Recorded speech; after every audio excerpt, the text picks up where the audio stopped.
The Art of Money Getting, or Golden Rules for Making Money, by P T Barnum. In the United States, where we have more land than people, it is not at all difficult for persons in good health to make money. In this comparatively new field, there are so many avenues for success open, so many vocations which are not crowded, that any person of either sex who is willing, at least for the time being, to engage in any respectable occupation that offers, may find lucrative employment. Those who really desire to attain an independence have only to set their minds upon it, and adopt the proper means, as they do, in regard to any other object which they wish to accomplish, and the thing is easily done. But however easy it may be found to make money, I have no doubt many of my hearers will agree it is the most difficult thing in the world to keep it. The road to wealth is, as Dr. Franklin truly says, as plain as the road to the mill. It consists simply in expending less than we earn. That seems to be a very simple problem. Mr. Micawber, one of those happy creations of the genial Dickens, puts the case in a strong light when he says that to have annual income of £20 per annum and to spend £20 and sixpence is to be the most miserable of men, whereas to have an income of only £20 and spend but £19 and sixpence is to be the happiest of mortals. Many of my readers may say, "We understand this. This is economy, and we know economy is wealth. We know we can't eat our cake and keep it also." Yet I beg to say that perhaps more cases of failure arise from mistakes on this point than almost any other. The fact is, many people think they understand economy when they really do not. True economy is misapprehended, and people go through life without properly comprehending what that principle is. One says, "I have an income of so much, and here's my neighbor who has the same. Yet every year he gets something ahead and I fall short. Why is it? I know all about economy." He thinks he does, but he does not. There are men who think that economy consists in saving cheese parings and candle ends, in cutting off 2 pence from the laundress's bill, and doing all sorts of little mean, dirty things. Economy is not meanness. The misfortune is also that this class of persons let their economy apply in only one direction. They fancy they are so wonderfully economical in saving half a penny where they ought to spend 2 pence, that they think they can afford to squander in other directions. A few years ago, before kerosene oil was discovered or thought of, one might stop overnight at almost any farmer's house in the agricultural districts and get a very good supper. But after supper he might attempt to read in the sitting room, and would find it impossible with the inefficient light of one candle. The hostess, seeing his dilemma, would say, "It is rather difficult to read here evenings. The proverb says you must have a ship at sea in order to be able to burn 2 candles at once. We never have an extra candle except on extra occasions. These extra occasions occur perhaps twice a year." In this way, the good woman saves $5, $6, or $10 in that time, but the information which might be derived from having the extra light would, of course, far outweigh a ton of candles. But the trouble does not end here. Feeling that she is so economical in tallow candles, she thinks she can afford to go frequently to the village and spend $20 or $30 for ribbons and furbelows, many of which are not necessary. This false connote may frequently be seen in men of business, and in those instances it often runs to writing paper. You find good businessmen who save all the old envelopes and scraps, and would not tear a new sheet of paper, if they could avoid it, for the world. This is all very well. They may in this way save $5 or $10 a year, but being so economical only in note paper, they think they can afford to waste time, to have expensive parties, and to drive their carriages. This is an illustration of Dr. Franklin's saving at the spigot and wasting at the bunghole. Penny wise and pound foolish. Punch, in speaking of this one-idea class of people, says they are like the man who bought a penny herring for his family's dinner and then hired a coach and four to take it home. I never knew a man to succeed by practicing this kind of economy. True economy consists in always making the income exceed the outgo. Wear the old clothes a little longer if necessary. Dispense with the new pair of gloves. Mend the old dress. Live on plainer food if need be, so that under all circumstances, unless some unforeseen accident occurs, there will be a margin in favor of the income. A penny here and a dollar there, placed at interest, goes on accumulating, and in this way the desired result is attained. It requires some training, perhaps, to accomplish this economy, but when once used to it, you will find there is more satisfaction in rational saving than in irrational spending. Here is a recipe which I recommend.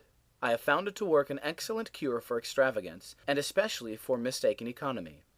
When you find that you have no surplus at the end of the year, and yet have a good income, I advise you to take a few sheets of paper and form them into a book, and mark down every item of expenditure. Post it every day or week in 2 columns, one headed necessaries or even comforts, and the other headed luxuries. And you will find that the latter column will be double, triple, and frequently 10 times greater than the former. The real comforts of life cost but a small portion of what most of us can earn. Dr. Franklin says, "It is the eyes of others and not our own which ruin us." If all the world were blind except myself, I should not care for fine clothes or furniture. It is the fear of what Mrs. Grundy may say that keeps the noses of many worthy families to the grindstone. In America, many persons like to repeat, "We are all free and equal," but it is a great mistake in more senses than one. That we are born free and equal is a glorious truth in one sense, yet we are not all born equally rich, and we never shall be. One may say, there is a man who has an income of $50,000 per annum, while I have but $1,000. I knew that fellow when he was poor like myself. Now he is rich and thinks he is better than I am. I will show him that I am as good as he is. I will go and buy a horse and buggy. No, I cannot do that. But I will go and hire one and ride this afternoon on the same road that he does, and thus prove to him that I am as good as he is. My friend, you need not take that trouble. You can easily prove that you are as good as he is. You have only to behave as well as he does, but you cannot make anybody believe that you are rich as he is. Besides, if you put on these airs, and waste your time and spend your money, your poor wife will be obliged to scrub her fingers off at home, and buy her tea 2 ounces at a time, and everything else in proportion, in order that you may keep up appearances, and, after all, deceive nobody. On the other hand, Mrs. Smith may say that her next-door neighbor married Johnson for his money, and everybody says so. She has a nice $1,000 camel shawl, and she will make Smith get her an imitation one. And she will sit in a pew right next to her neighbor in church in order to prove that she is her equal. My good women, you will not get ahead in the world if your vanity and envy thus take the lead. In this country, where we believe the majority ought to rule, we ignore that principle in regard to fashion, and let a handful of people calling themselves the aristocracy run up a false standard of perfection, and in endeavoring to rise to that standard, we constantly keep ourselves poor, all the time digging away for the sake of outside appearances. How much wiser to be a law unto ourselves, and say, "We will regulate our outgo by our income, and lay up something for a rainy day." People ought to be as sensible on the subject of money-getting as on any other subject. Like causes produce like effects. You cannot accumulate a fortune by taking the road that leads to poverty. It needs no prophet to tell us that those who live fully up to their means, without any thought of a reverse in this life, can never attain a pecuniary independence. Men and women accustomed to gratify every whim and caprice will find it hard, at first, to cut down their various unnecessary expenses, and will feel it a great self-denial to live in a smaller house than they have been accustomed to, with less expensive furniture, less company, less costly clothing, fewer servants, a less number of balls, parties, theater-goings, carriage-ridings, pleasure excursions, cigar-smokings, liquor-drinkings, and other extravagances. But, after all, if they will try the plan of laying by a nest egg, or in other words a small sum of money at interest or judiciously invested in land, they will be surprised at the pleasure to be derived from constantly adding to their little pile, as well as from all the economical habits which are engendered by this course. The old suit of clothes and the old bonnet and dress will answer for another season. The Croton or spring water tastes better than champagne. A cold bath and a brisk walk will prove more exhilarating than a ride in the finest coach. A social chat, an evening's reading in the family circle, or an hour's play of Hunt the Slipper and Blind Man's Bluff will be far more pleasant than a $50 or $500 party, when the reflection on the difference in cost is indulged in by those who begin to know the pleasures of saving. Thousands of men are kept poor, and tens of thousands are made so after they have acquired quite sufficient to support them well through life. in consequence of laying their plans of living on too broad a platform. Some families expend $20,000 per annum and some much more, and would scarcely know how to live on less, while others secure more solid enjoyment frequently on a 20th part of that amount. Prosperity is a more severe ordeal than adversity, especially sudden prosperity. Easy come, easy go, is an old and true proverb.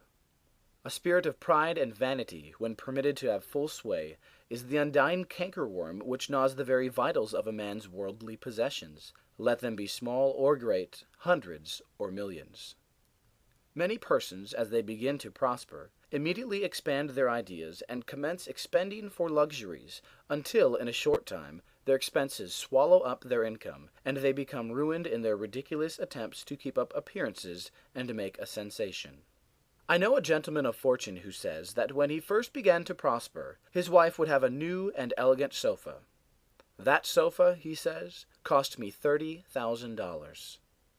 When the sofa reached the house, it was found necessary to get chairs to match, then sideboards, carpets, and tables to correspond with them, and so on through the entire stock of furniture, when at last it was found that the house itself was quite too small and old-fashioned for the furniture, and a new one was built to correspond with the new purchases. Thus, added my friend, summing up an outlay of $30,000, caused by that single sofa, and saddling on me in the shape of servants, equipage, and the necessary expenses attendant upon keeping a fine establishment.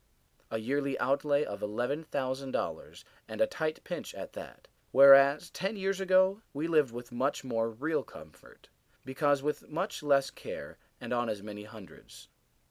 The truth is, he continued, that sofa would have brought me to inevitable bankruptcy had not a most unexampled title to prosperity kept me above it, and I had not checked the natural desire to cut a dash.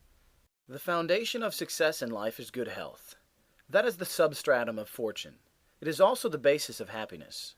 A person cannot accumulate a fortune very well when he is sick. He has no ambition, no incentive, no force. Of course, there are those who have had bad health and cannot help it. You cannot expect that such persons can accumulate wealth, but there are a great many in poor health who need not be so. If, then, sound health is the foundation of success and happiness in life, how important it is that we should study the laws of health, which is but another expression of the laws of nature. The nearer we keep to the laws of nature, the nearer we are to good health. And yet how many persons there are who pay no attention to natural laws, but absolutely transgress them, even against their own natural inclination. We ought to know that the sin of ignorance is never winked at in regard to the violation of nature's laws. Their infraction always brings the penalty. A child may thrust its finger into the flames without knowing it will burn, and so suffers repentance, even will not stop the smart. Many of our ancestors knew very little about the principle of ventilation. They did not know much about oxygen, whatever other gin they might have been acquainted with, and consequently they built their houses with little 9 by 7 feet bedrooms. And these good old pious Puritans would lock themselves up in one of these cells, say their prayers, and go to bed. In the morning, they would devoutly return thanks for the preservation of their lives during the night, and nobody had better reason to be thankful. Probably some big crack in the window or in the door let in a little fresh air, and thus saved them. Many persons knowingly violate the laws of nature against their better impulses for the sake of fashion. For instance, there is one thing that nothing living except a vile worm ever naturally loved, and that is tobacco. Yet how many persons there are who deliberately train an unnatural appetite and overcome this implanted aversion for tobacco to such a degree that they get to love it. They have got hold of a poisonous, filthy weed, or rather, that takes a firm hold of them. Here are married men who run about spitting tobacco juice on the carpet and floors, and sometimes even upon their wives besides. They do not kick their wives out of doors like drunken men, but their wives, I have no doubt, often wish they were outside of the house. Another perilous feature is that this artificial appetite, like jealousy, grows by what it feeds on. When you love that which is unnatural, a stronger appetite is created for the hurtful thing than the natural desire for what is harmless. There is an old proverb which says that habit is second nature, but an artificial habit is stronger than nature. Take, for instance, an old tobacco chewer. His love for the quid is stronger than his love for any particular kind of food. He can give up roast beef easier than give up the weed. Young lads regret that they are not men. They would like to go to bed boys and wake up men. And to accomplish this, they copy the bad habits of their seniors. Little Tommy and Johnny see their fathers or uncles smoke a pipe, and they say, "If I could only do that, I would be a man too." Uncle John has gone out and left his pipe of tobacco. Let us try it. They take a match and light it, and then puff away. "We will learn to smoke. Do you like it, Johnny?" That lad dolefully replies, "Not very much. It tastes bitter." By and by he grows pale, but he persists, and he soon offers up a sacrifice on the altar of fashion. But the boys stick to it and persevere until at last they conquer their natural appetites and become the victims of acquired tastes.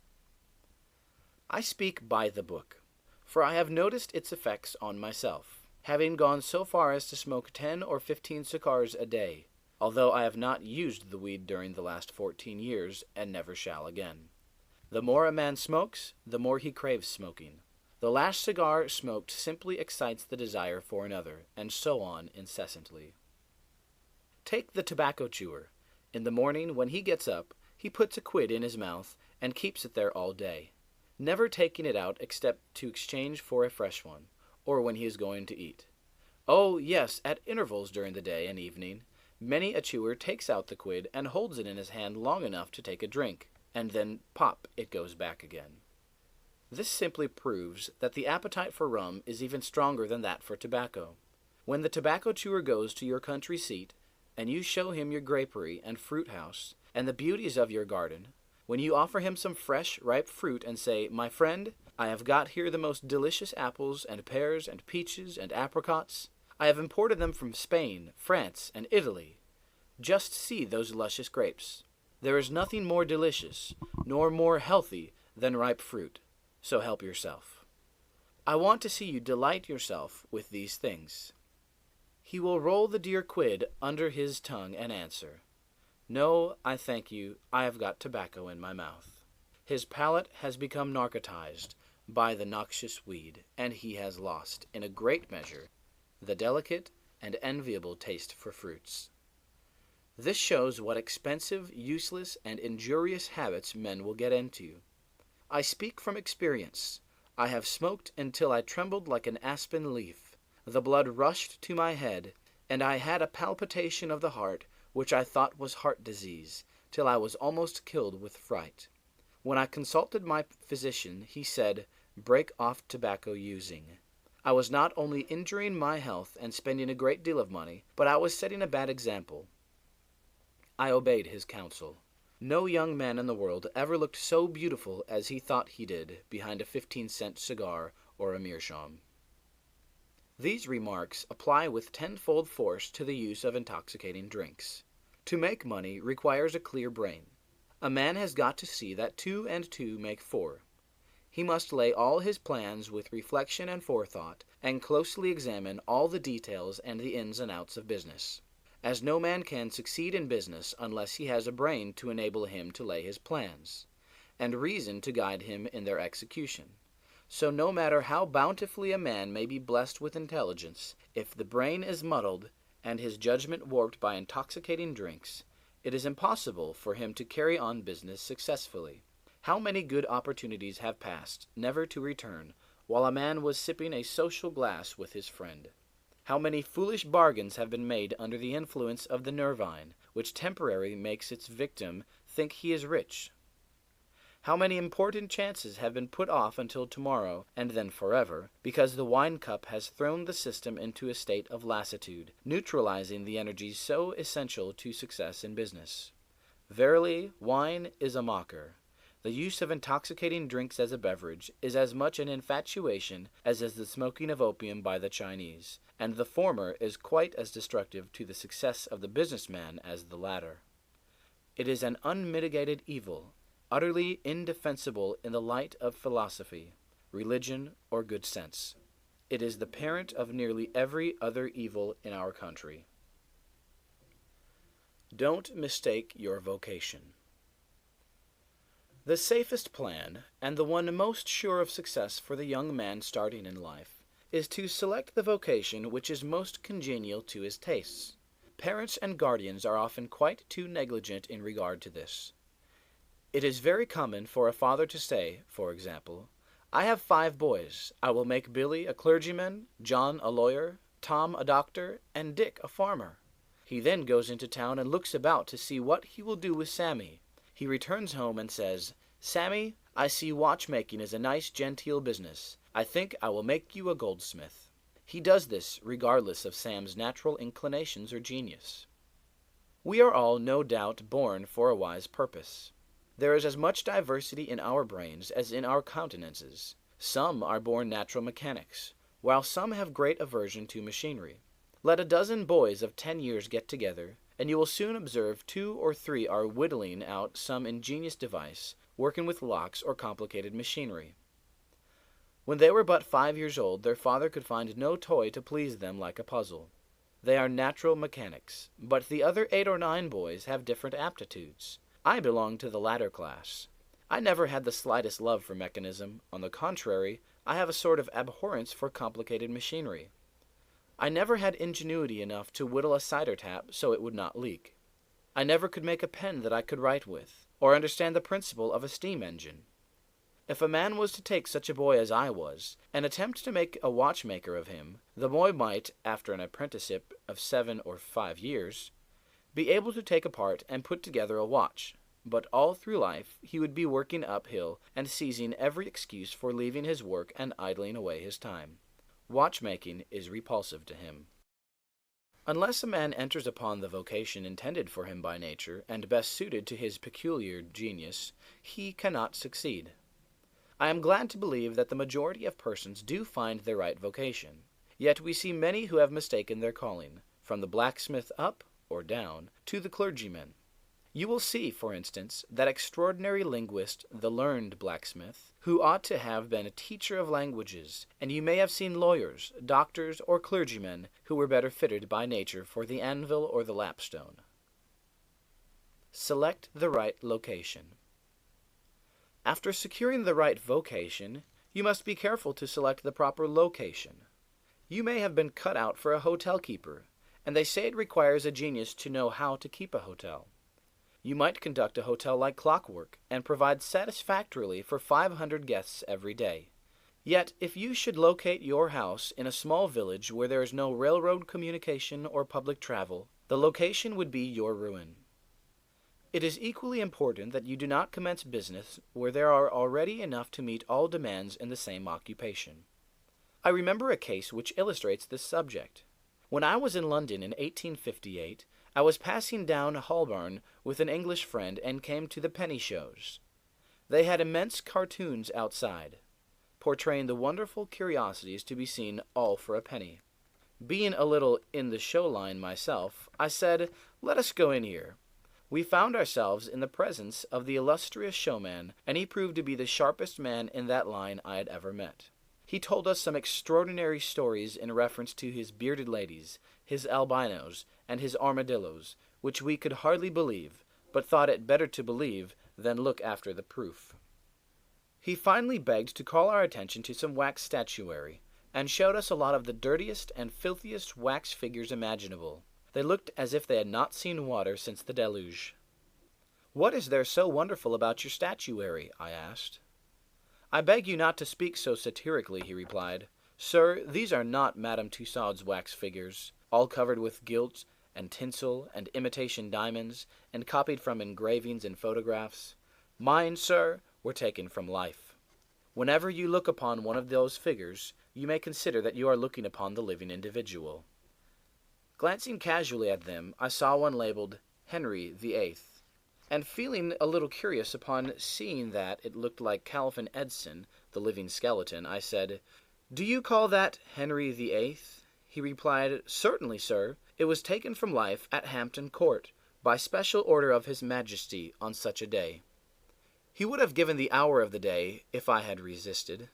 I said, "Everybody knows that Henry VIII was a great stout old king, and that figure is lean and lank. What do you say to that?"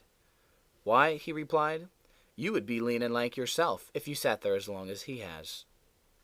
There was no resisting such arguments. I said to my English friend, "Let us go out. Do not tell him who I am.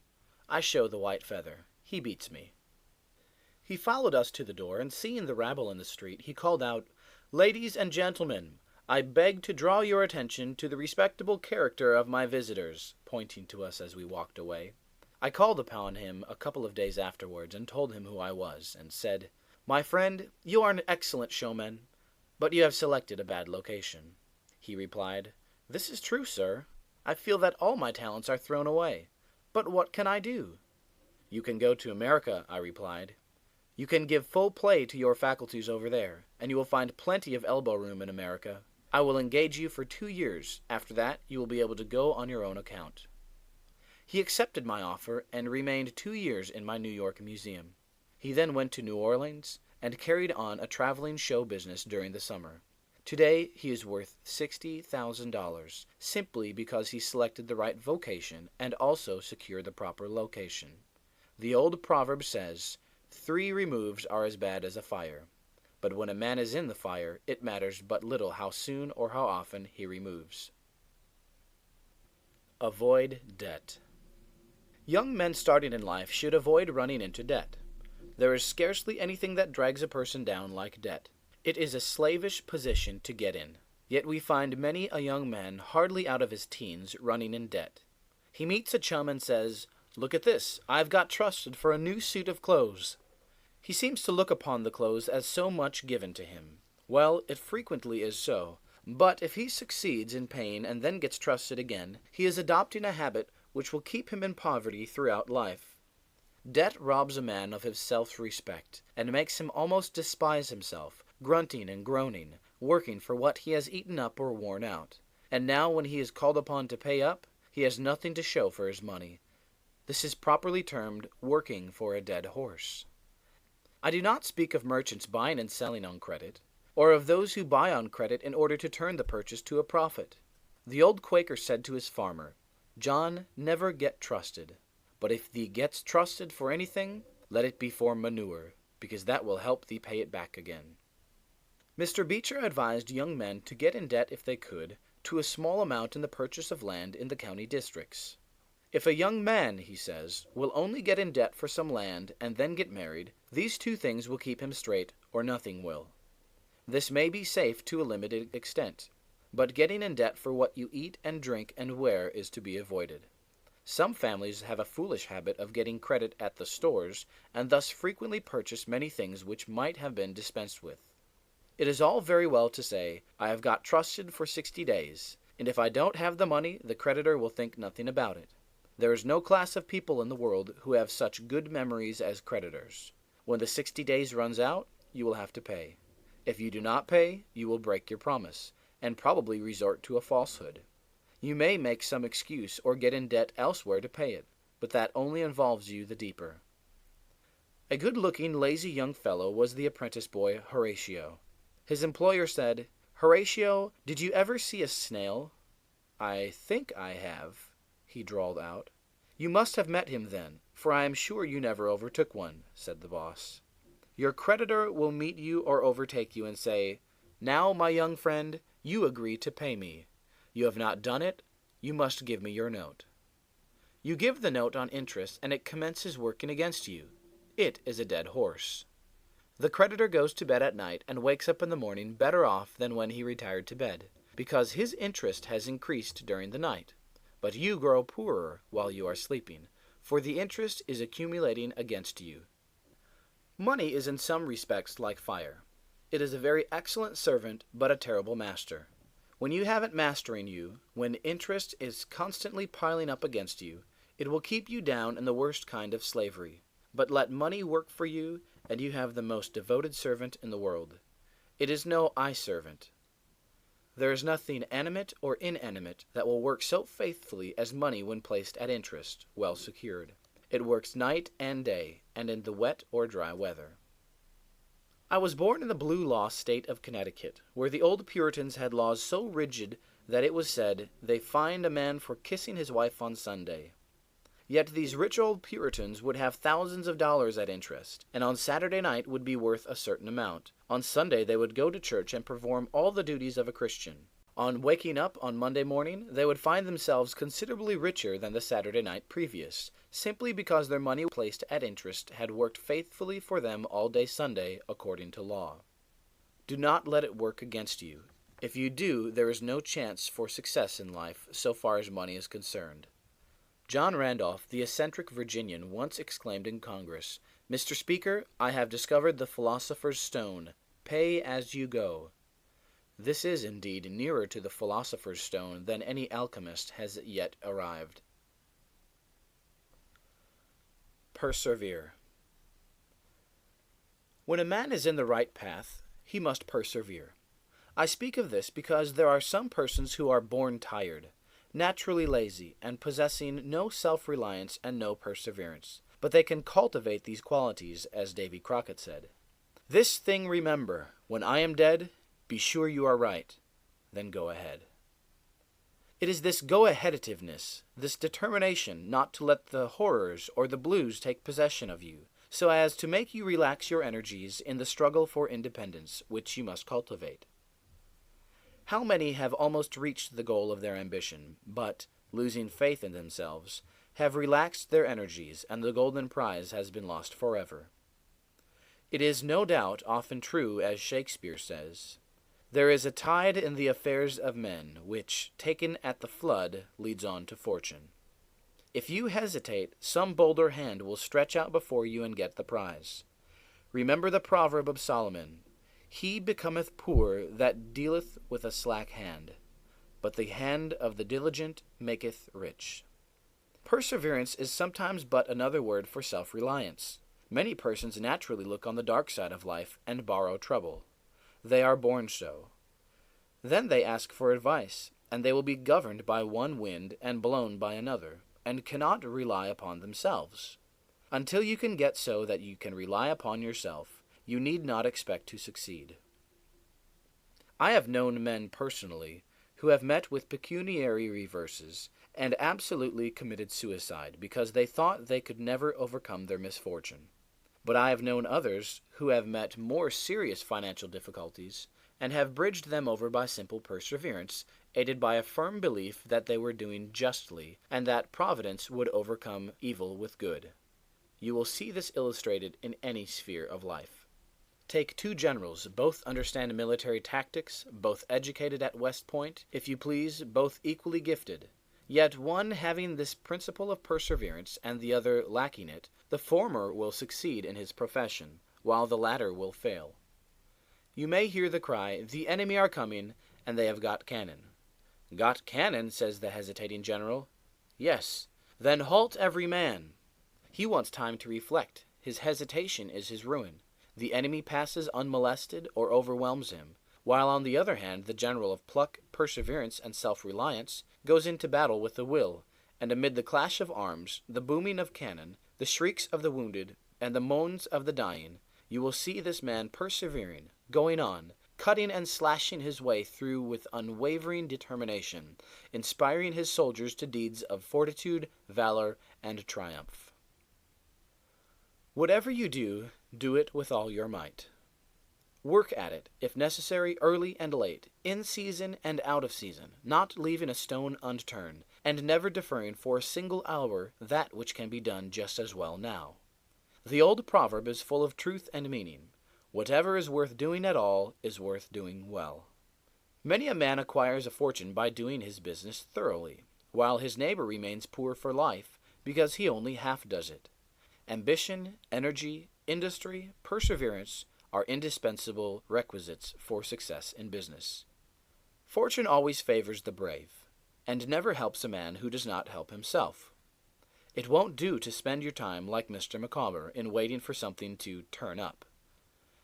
To such men, one of two things usually turns up, the poorhouse or the jail. For idleness breeds bad habits, and clothes a man in rags. The poor spendthrift vagabond says to a rich man, "I have discovered there is enough money in the world for all of us if it was equally divided. This must be done, and we shall all be happy together." "But," was the response, "if everybody was like you, it would be spent in 2 months, and what would you do then?" "Oh, divide again. Keep dividing, of course." I was recently reading in a London paper an account of a like philosophic pauper who was kicked out of a cheap boarding house because he could not pay his bill, but he had a roll of papers sticking out of his coat pocket, which, upon examination, proved to be his plan for paying off the national debt of England without the aid of a penny. People have got to do as Cromwell said, not only trust in Providence, but keep the powder dry. Do your part of the work, or you cannot succeed. Mohammed, one night, while encamping in the desert, overheard one of his fatigued followers remark, "I will lose my camel and trust it to God." "No, no, not so," said the prophet. "Tie thy camel and trust it to God. Do all you can for yourselves, and then trust to Providence, or luck, or whatever you please to call it, for the rest." Depend upon your own personal exertions. The eye of the employer is often worth more than the hands of a dozen employees. In the nature of things, an agent cannot be so faithful to his employer as to himself. Many who are employers will call to mind instances where the best employees have overlooked important points which could not have escaped their own observation as a proprietor. No man has a right to expect to succeed in life unless he understands his business, and nobody can understand his business thoroughly unless he learns it by personal application and experience. A man may be a manufacturer. He has got to learn the many details of his business personally. He will learn something every day, and he will find he will make mistakes nearly every day. And these very mistakes are helps to him in the way of experiences if he but heeds them. He will be like the Yankee tin peddler who, having been cheated as to quality in the purchase of his merchandise, said, "All right, there's a little information to be gained every day. I will never be cheated in that way again." Thus a man buys his experience, and it is the best kind if not purchased at too dear a rate. I hold that every man should, like Cuvier, the French naturalist, thoroughly know his business. So proficient was he in the study of natural history that you might bring to him the bone or even a section of a bone of an animal which he had never seen described, and reasoning from analogy, he would be able to draw a picture of the object from which the bone had been taken. On one occasion his students attempted to deceive him. They rolled one of their number in a cowskin and put him under the professor's table as a new specimen. When the philosopher came into the room, some of the students asked him what animal it was. Suddenly the animal said, "I am the devil, and I am going to eat you." It was but natural that Cuvier should desire to classify this creature, and examining it intently, he said, "Divided hoof? Graminivorous. It cannot be done." He knew that an animal with a split hoof must live upon grass and grain, or other kind of vegetation, and would not be inclined to eat flesh, dead or alive, so he considered himself perfectly safe. The possession of a perfect knowledge of your business is an absolute necessity in order to ensure success.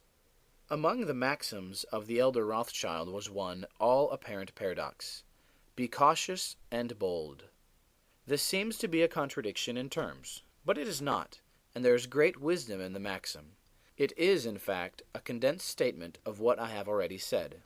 It is to say, you must exercise your caution in laying your plans, but be bold in carrying them out. A man who is all caution will never dare to take hold and be successful, and a man who is all boldness is merely reckless and must eventually fail. A man may go on 'change and make $50,000 or $100,000 in speculating in stocks at a single operation. But if he has simple boldness without caution, it is mere chance, and what he gains today he will lose tomorrow. You must have both the caution and the boldness to ensure success. The Rothschilds have another maxim: never have anything to do with an unlucky man or place. That is to say, never have anything to do with a man or place which never succeeds. Because although a man may appear to be honest and intelligent, yet if he tries this or that thing and always fails, it is on account of some fault or infirmity that you may not be able to discover, but nevertheless which must exist. There is no such thing in the world as luck. There never was a man who could go out in the morning and find a purse full of gold in the street today, and another tomorrow, and so on day after day. He may do so once in his life, but so far as mere luck is concerned, he is as liable to lose it as to find it. Like causes produce like effects. If a man adopts the proper methods to be successful, luck will not prevent him. If he does not succeed, there are reasons for it, although perhaps he may not be able to see them. Use the best tools. Men in engaging employees should be careful to get the best. Understand you cannot have too good tools to work with, and there is no tool you should be so particular about as living tools. If you get a good one, it is better to keep him than keep changing. He learns something every day, and you are benefited by the experience he acquires. He is worth more to you this year than last, and he is the last man to part with, provided his habits are good and he continues faithful. If, as he gets more valuable, he demands an exorbitant increase in salary, on the supposition that you cannot do without him, let him go. Whenever I have such an employee, I always discharge him. First, to convince him that his place may be supplied, and second, because he is good for nothing if he thinks he is invaluable and cannot be spared. But I would keep him, if possible, in order to profit from the result of his experience. An important element in an employee is the brain. You can see bills up, hands wanted, but hands are not worth a great deal without heads. Mr. Beecher illustrates this in this wise. An employee offers his services by saying, "I have a pair of hands and one of my fingers thinks." "That is very good," says the employer. Another man comes along and says, "He has 2 fingers that think." "Ah, that is better." But a third calls in and says that all his fingers and thumbs think. This is better still. Finally, another steps in and says, "I have a brain that thinks. I think all over. I am a thinking as well as a working man." "You are the one I want," says the delighted employer. Those men who have brains and experience are therefore the most valuable, and not to be readily parted with. It is better for them, as well as yourself, to keep them at reasonable advances in their salaries from time to time. Don't get above your business. Young men, after they get through their business training or apprenticeship, instead of pursuing their avocation and rising in their business, will often lie about doing nothing. They say, "I have learned my business, but I am not going to be a hireling. What is the object of learning my trade or profession unless I establish myself?" "Have you capital to start with?" "No, but I am going to have it." "How are you going to get it?" "I will tell you confidentially. I have a wealthy old aunt, and she will die pretty soon. But if she does not, I expect to find some rich old man who will lend me a few thousands to give me a start. If I only get the money to start with, I will do well." There is no greater mistake than when a young man believes he will succeed with borrowed money. Why? Because every man's experience coincides with that of Mr. Astor, who said, "It was more difficult for him to accumulate his first $1,000 than all the succeeding millions that made up his colossal fortune."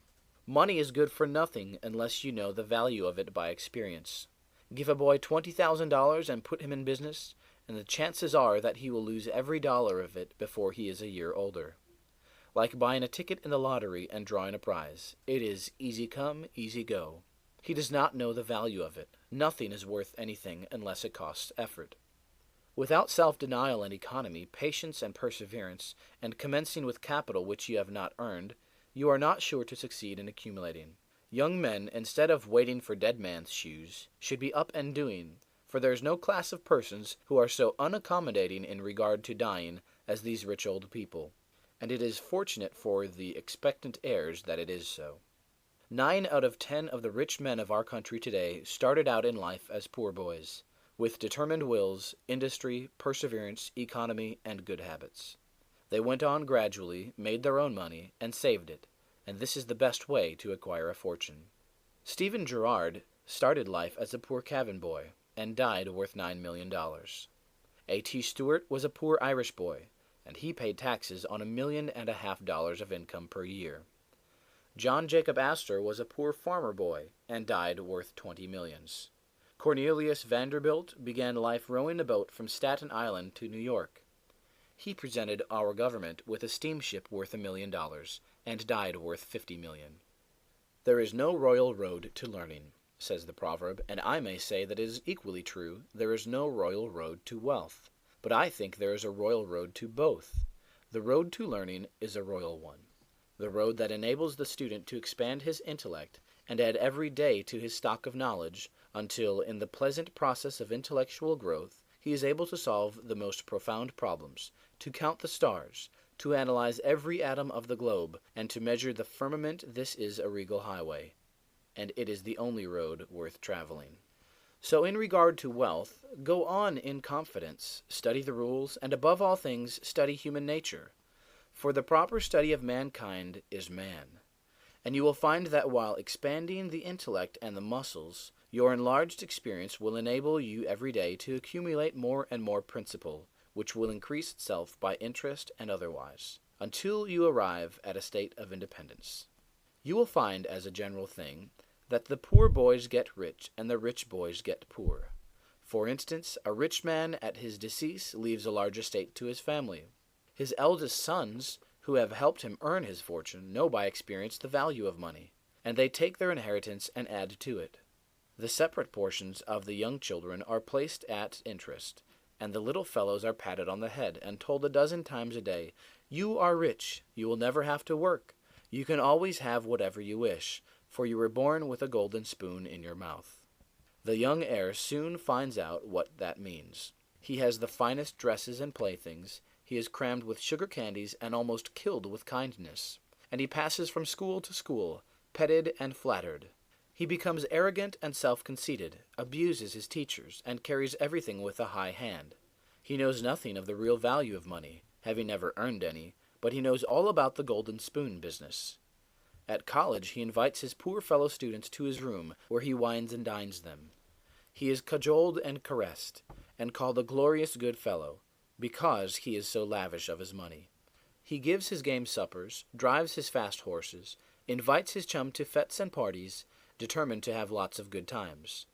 He spends the night in frolics and debauchery, and leads off his companions with the familiar song, "We won't go home till morning." He gets them to join him in pulling down signs, taking gates from their hinges, and throwing them into backyards and horse-ponds. If the police arrest him, he knocks them down and is taken to the lockup and joyfully foots the bill. "Ah, my boys," he cries, "what is the use of being rich if you can't enjoy yourself?" He might more truly say, if you can't make a fool of yourself. But he is fast, hates slow things, and doesn't see it. Young men loaded down with other people's money are almost sure to lose all they inherit, and they acquire all sorts of bad habits which, in the majority of cases, ruin them in health, purse, and character. In this country, one generation follows another, and the poor of today are rich in the next generation, or the third. Their experience leads them on, and they become rich, and they leave vast riches to their young children. These children, having been reared in luxury, are inexperienced and get poor. And after long experience another generation comes on and gathers up riches again in turn. And thus history repeats itself, and happy is he who by listening to the experience of others avoids the rocks and shoals on which so many have been wrecked. In England the business makes the man. If a man in that country is a mechanic or working man, he is not recognized as a gentleman. On the occasion of my first appearance before Queen Victoria, the Duke of Wellington asked me what sphere in life General Tom Thumb's parents were in. "His father is a carpenter," I replied. "Oh, I had heard he was a gentleman," was the response of his Grace. In this republican country, the man makes the business, no matter whether he is a blacksmith, a shoemaker, a farmer, banker, or lawyer. So long as his business is legitimate, he may be a gentleman. So any legitimate business is a double blessing. It helps the man engaged in it, and also helps others. The farmer supports his own family, but he also benefits the merchant or mechanic who needs the products of his farm. The tailor not only makes a living by his trade, but also benefits the farmer, the clergyman, and others who cannot make their own clothing. But all these classes often may be gentlemen. The great ambition should be to excel all others engaged in the same occupation. The college student who was about graduating said to an old lawyer, "I have not decided which profession I will follow.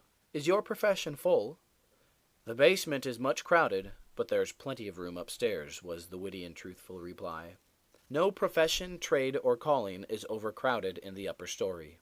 Wherever you find the most honest and intelligent merchant or banker, or the best lawyer, the best doctor, the best clergyman, the best shoemaker, carpenter, or anything else, that man is most sought for, and has always enough to do. As a nation, Americans are too superficial. They are striving to get rich quickly, and do not generally do their business as substantially and thoroughly as they should. But whoever excels all others in his own line, if his habits are good and integrity undoubted, cannot fail to secure abundant patronage and the wealth that naturally follows. Let your motto then always be Excelsior, for by living up to it, there is no such word as fail. Learn something useful. Every man should make his son or daughter learn some useful trade or profession, so that in these days of changing fortunes of being rich today and poor tomorrow, they may have something tangible to fall back upon. This provision might save many persons from misery, who by some unexpected turn of fortune have lost all their means. Let hope predominate, but be not too visionary. Many persons are always kept poor, because they are too visionary. Every project looks to them like certain success, and therefore they keep changing from one business to another, always in hot water, always under the harrow. The plan of counting the chickens before they are hatched is an error of ancient date, but it does not seem to improve by age. Do not scatter your powers. Engage in one kind of business only, and stick to it faithfully until you succeed or until your experience shows that you should abandon it. A constant hammering on one nail will generally drive it home at last, so that it can be clinched. When a man's undivided attention is centered on one object, his mind will constantly be suggesting improvements of value, which would escape him if his brain was occupied by a dozen different subjects at once. Many a fortune has slipped through a man's fingers because he was engaged in too many occupations at a time. There is good sense in the old caution against having too many irons in the fire at once. Be systematic. Men should be systematic in their business. A person who does business by rule, having a time and place for everything, doing his work promptly, will accomplish twice as much and with half the trouble of him who does it carelessly and slipshod. By introducing system into all your transactions, doing one thing at a time, always meeting appointments with punctuality, you will find leisure for pastime and recreation. Whereas the man who only half does one thing and then turns to something else and half does that will have his business at loose ends, and will never know when his day's work is done, for it never will be done. Of course, there is a limit to all these rules. We must try to preserve the happy medium, for there is such a thing as being too systematic. There are men and women, for instance, who put away things so carefully that they can never find them again. It is too much like the red tape formality at Washington, and Mr. Dickens's circumlocution office, all theory and no result. When the Astor House was first started in New York City, it was undoubtedly the best hotel in the country. The proprietors had learned a good deal in Europe regarding hotels, and the landlords were proud of the rigid system which pervaded every department of their great establishment.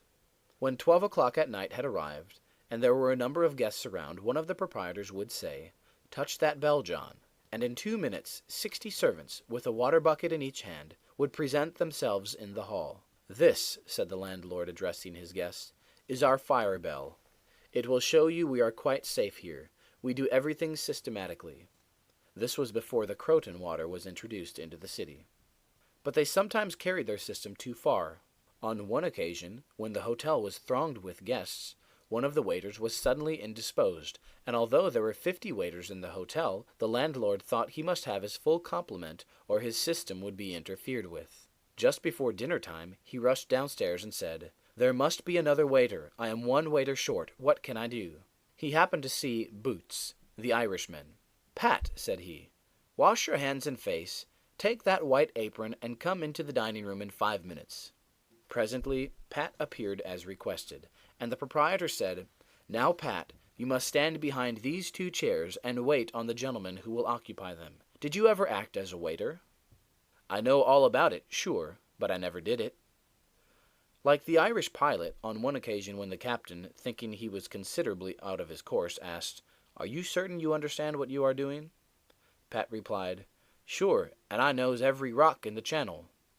That moment, bang, thumped the vessel against a rock. "Ah, be jabbers, and that is one of 'em," continued the pilot.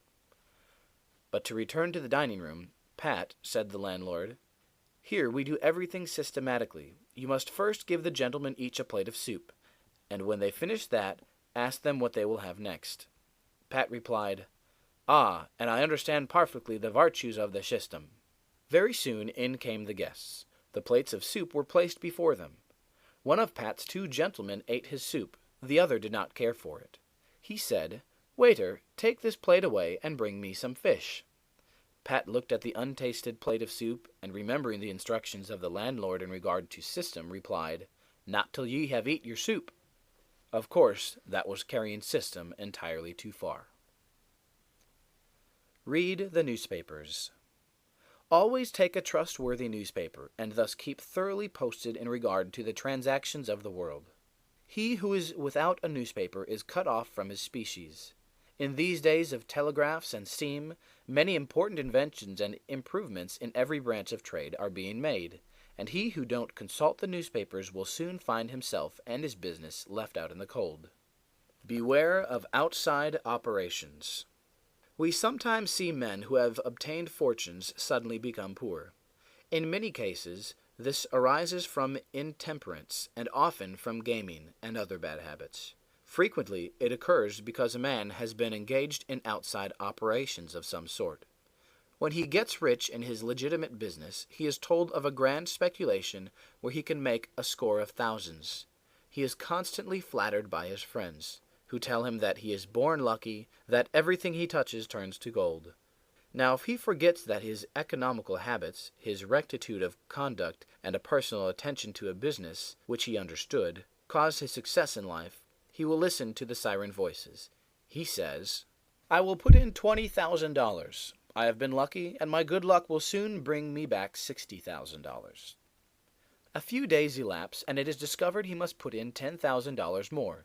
Soon after he is told, "It is all right, but certain matters not foreseen require an advance of $20,000 more, which will bring him a rich harvest." But before the time comes around to realize, the bubble bursts. He loses all he is possessed of. And then he learns what he ought to have known at the first, that however successful a man may be in his own business, if he turns from that and engages ill a business which he don't understand, he is like Samson, when shorn of his locks his strength has departed, and he becomes like other men. If a man has plenty of money, he ought to invest something in everything that appears to promise success, and that will probably benefit mankind. But let the sums thus invested be moderate in amount, and never let a man foolishly jeopardize a fortune that he has earned in a legitimate way, by investing it in things in which he has no experience. Don't endorse without security. I hold that no man ought ever to endorse a note or become security, for any man, be it his father or brother, to a greater extent that he can afford to lose and care nothing about, without taking good security. Here is a man that is worth $20,000. He is doing a thriving manufacturing or mercantile trade. You are retired and living on your money. He comes to you and says, "You are aware that I am worth $20,000 and don't owe a dollar. If I had $5,000 in cash, I could purchase a particular lot of goods and double my money in a couple of months. Will you endorse my note for that amount?" You reflect that he is worth $20,000, and you incur no risk by endorsing his note. You like to accommodate him, and you lend your name without taking the precaution of getting security. Shortly after, he shows you the note with your endorsement cancelled and tells you, probably truly, that he made the profit that he expected by the operation. You reflect that you have done a good action, and the thought makes you feel happy. By and by, the same thing occurs again, and you do it again. You have already fixed the impression in your mind that it is perfectly safe to endorse his notes without security. But the trouble is, this man is getting money too easily. He has only to take your note to the bank, get it discounted, and take the cash. He gets money for the time being without effort, without inconvenience to himself. Now mark the result. He sees a chance for speculation outside of his business. A temporary investment of only $10,000 is required. It is sure to come back before a note at the bank would be due. He places a note for that amount before you. You sign it almost mechanically. Being firmly convinced that your friend is responsible and trustworthy, you endorse his notes as a matter of course. Unfortunately, the speculation does not come to a head quite so soon as was expected, and another $10,000 note must be discounted to take up the last one due. Before this note matures, the speculation has proved an utter failure and all the money is lost. Does the loser tell his friend, the endorser, that he has lost half of his fortune? Not at all. He don't even mention that he has speculated at all. But he has got excited. The spirit of speculation has seized him. He sees others making large sums in this way. We seldom hear of the losers. And like other speculators, he looks for his money where he loses it. He tries again. Endorsing notes has become chronic with you, and at every loss he gets your signature for whatever amount he wants. Finally, you discover your friend has lost all of his property and all of yours. You are overwhelmed with astonishment and grief, and you say it is a hard thing my friend here has ruined me. But, you should add, I have also ruined myself. If you had said in the first place, I will accommodate you, but I never endorse without taking ample security, he could not have gone beyond the length of his tether, and he would never have been tempted away from his legitimate business. It is a very dangerous thing, therefore, at any time, to let people get possession of money too easily. It tempts them to hazardous speculations, if nothing more. Solomon truly said, He that hateth suretyship is sure. So with the young man starting in business, let him understand the value of money by earning it. When he does understand its value, then grease the wheels a little in helping him to start business. But remember, men who get money with too great facility cannot usually succeed. You must get the first dollars by hard knocks and at some sacrifice in order to appreciate the value of those dollars. Advertise your business. We all depend more or less upon the public for our support. We all trade with the public: lawyers, doctors, shoemakers, artists, blacksmiths, showmen, opera stagers, railroad presidents, and college professors. Those who deal with the public must be careful that their goods are valuable, that they are genuine and will give satisfaction. When you get an article which you know is going to please your customers, and that when they have tried it they will feel they have got their money's worth, then let the fact be known that you have got it. Be careful to advertise it in some shape or other, because it is evident that if a man has ever so good an article for sale, and nobody knows it, it will bring him no return. In a country like this, where nearly everybody reads and where newspapers are issued and circulated in editions of 5,000 to 200,000, it would be very unwise if this channel was not taken advantage of to reach the public in advertising. A newspaper goes into the family and is read by wife and children, as well as the head of the home. Hence hundreds and thousands of people may read your advertisement, while you are attending to your routine business. Many, perhaps, read it while you are asleep.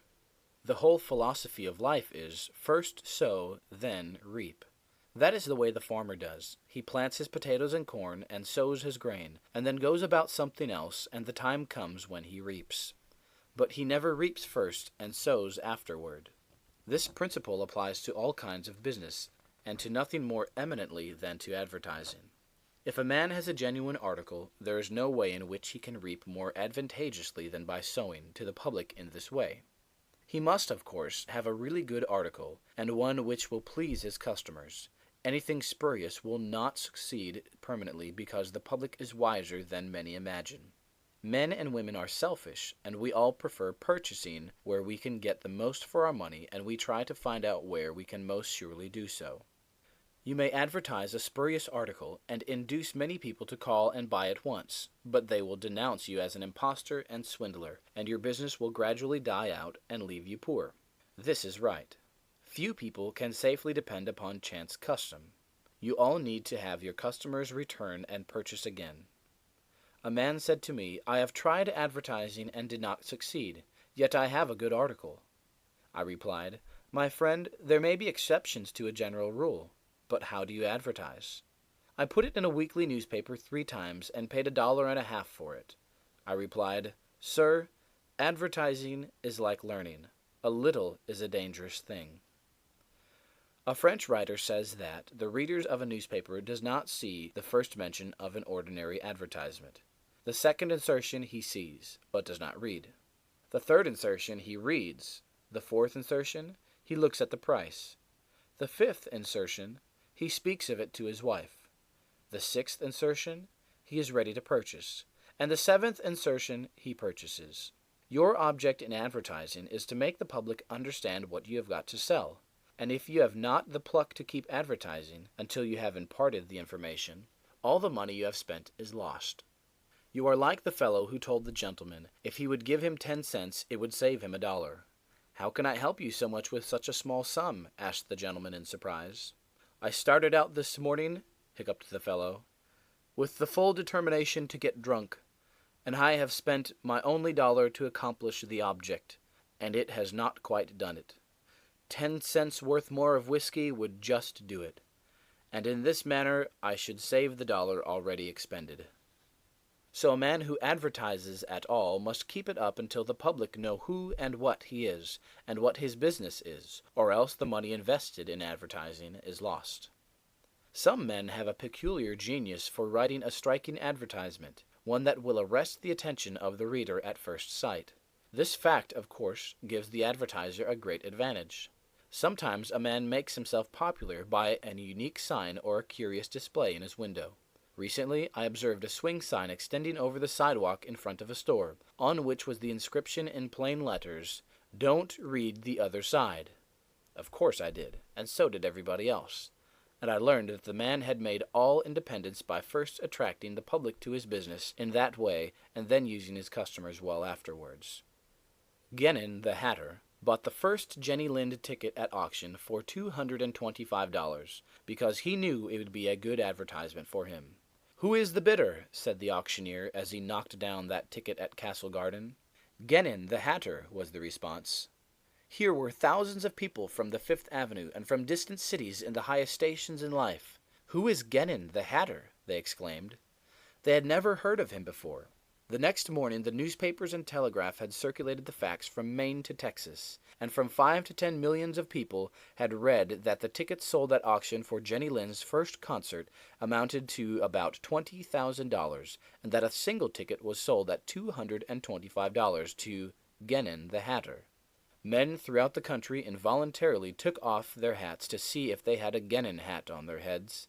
At a town in Iowa, it was found that in the crowd around the post office there was one man who had a Genin hat, and he showed it in triumph, although it was worn out and not worth 2 cents. "Why," one man exclaimed, "you have a real Genin hat. What a lucky fellow you are." Another man said, "Hang on to that hat. It will be a valuable heirloom in your family." Still another man in the crowd, who seemed to envy the possessor of his good fortune, said, "Come, give us all a chance. Put it up at auction." He did so, and it was sold as a keepsake for $9.50. What was the consequence to Mr. Genin? He sold 10,000 extra hats per annum the first 6 years. 9/10 of the purchasers bought of him, probably out of curiosity, and many of them, finding that he gave them an equivalent for their money, became his regular customers. This novel advertisement first struck their attention, and then, as he made a good article, they came again. Now, I don't say that everybody should advertise as Mr. Genin did. But I say if a man has got goods for sale, and he don't advertise them in some way, the chances are that some day the sheriff will do it for him. Nor do I say that everybody must advertise in a newspaper, or indeed use printer's ink at all. On the contrary, although that article is indispensable in the majority of cases, yet doctors and clergymen, and sometimes lawyers and some others, can more effectively reach the public in some other manner. But it is obvious they must be known in some way. Else how could they be supported? Be polite and kind to your customers. Politeness and civility are the best capital ever invested in business. Large stores, gilt signs, flaming advertisements will all prove unavailing if you or your employees treat your patrons abruptly. The truth is, the more kind and liberal a man is, the more generous will be the patronage bestowed upon him. Like begets like. The man who gives the greatest amount of goods of a corresponding quality for the least sum, still reserving for himself a profit, will generally succeed best in the long run. This brings us to the golden rule. As ye would that men should do to you, do ye also to them, and they will do better by you than if you always treated them as if you wanted to get the most you could out of them for the least return. Men who drive sharp bargains with their customers, acting as if they never expected to see them again, will not be mistaken. They will never see them again as customers. People don't like to pay and get kicked also. One of the ushers in my museum once told me he intended to whip a man who was in the lecture room as soon as he came out. "What for?" I inquired. "Because he said I was no gentleman," replied the usher. "Never mind," I replied. "He pays for that, and you will not convince him you are a gentleman by whipping him. I cannot afford to lose a customer. If you whip him, he will never visit the museum again, and he will induce friends to go with him to other places of amusement instead of this, and thus, you see, I should be a serious loser." "But he insulted me," muttered the usher. "Exactly," I replied. And if he owned the museum, and you had paid him for the privilege of visiting it, and he had then insulted you, there might be some reason in your resenting it. But in this instance, he is the man who pays, while we receive, and you must, therefore, put up with his bad manners. My usher laughingly remarked that this was undoubtedly the true policy, but he added that he should not object to an increase of salary if he was expected to be abused in order to promote my business. Be charitable. Of course men should be charitable, because it is a duty and a pleasure. But even as a matter of policy, if you possess no higher incentive, you will find that the liberal man will command patronage, while the sordid, uncharitable miser will be avoided. Solomon says, "There is that scattereth and yet increaseth, and there is that withholdeth more than meet, but it tendeth to poverty." Of course, the only true charity is that which is from the heart. The best kind of charity is to help those who are willing to help themselves. Promiscuous almsgiving, without inquiring into the worthiness of the applicant, is bad in every sense.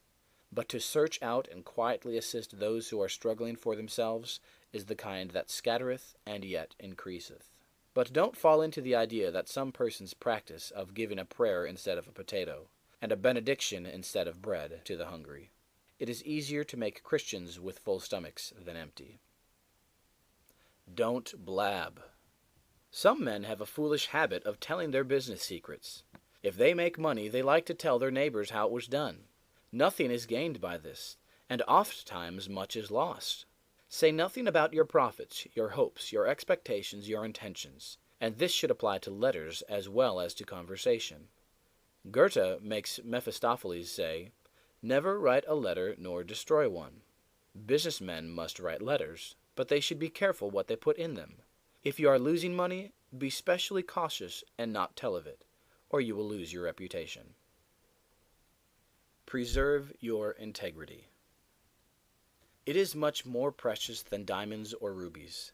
The old miser said to his sons, "Get money. Get it honestly if you can, but get money."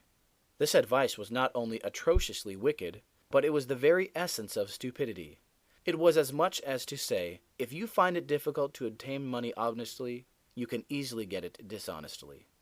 Get it in that way. Poor fool, not to know that the most difficult thing in life is to make money dishonestly. Not to know that our prisons are full of men who attempted to follow this advice. Not to understand that no man can be dishonest without soon being found out, and that when his lack of principle is discovered, nearly every avenue to success is closed against him forever. The public very properly shun all whose integrity is doubted. No matter how polite and pleasant and accommodating a man may be, none of us dare to deal with him if we suspect false weights and measures. Strict honesty not only lies at the foundation of all success in life, financially, but in every other respect. Uncompromising integrity of character is invaluable. It secures to its possessor a peace and joy which cannot be attained without it, which no amount of money or houses and lands can purchase. A man who is known to be strictly honest may be ever so poor, but he has the purses of all the community at his disposal, for all know that if he promises to return what he borrows, he will never disappoint them. As a mere matter of selfishness, therefore, if a man had no higher motive for being honest, all will find that the maxim of Dr. Franklin can never fail to be true, that honesty is the best policy. To get rich is not always equivalent to being successful. There are many rich poor men, while there are many others honest and devout men and women who have never possessed so much money as some rich persons squander in a week, but who are nevertheless really richer and happier than any man can be while he is a transgressor of the higher laws of his being. The inordinate love of money, no doubt, may be and is the root of all evil. But money itself, when properly used, is not only a handy thing to have in the house, but affords the gratification of blessing our race by enabling its possessor to enlarge the scope of human happiness and human influence. The desire for wealth is nearly universal, and none can say it is not laudable, provided the possessor of it accepts its responsibilities and uses it as a friend to humanity. The history of money-getting, which is commerce, is a history of civilization, and wherever trade has flourished most, there too have art and science produced the noblest fruits. In fact, As a general thing, money-getters are the benefactors of our race. To them, in a great measure, are we indebted for our institutions of learning and of art, our academies, colleges, and churches. It is no argument against the desire for, or the possession of wealth, to say that there are sometimes misers who hoard money only for the sake of hoarding, and who have no higher aspiration than to grasp everything which comes within their reach. As we have sometimes hypocrites in religion and demagogues in politics, so there are occasionally misers among money-getters. These, however, are only exceptions to the general rule. But when in this country we find such a nuisance and stumbling block as a miser, we remember with gratitude that in America we have no laws of primogeniture, and that in the due course of nature the time will come when the hoarded dust will be scattered for the benefit of mankind. To all men and women, therefore, do I conscientiously say, make money honestly, and not otherwise. For Shakespeare has truly said, "He that wants money, means, and content is without 3 good friends." This has been The Art of Money Getting by P T Barnum.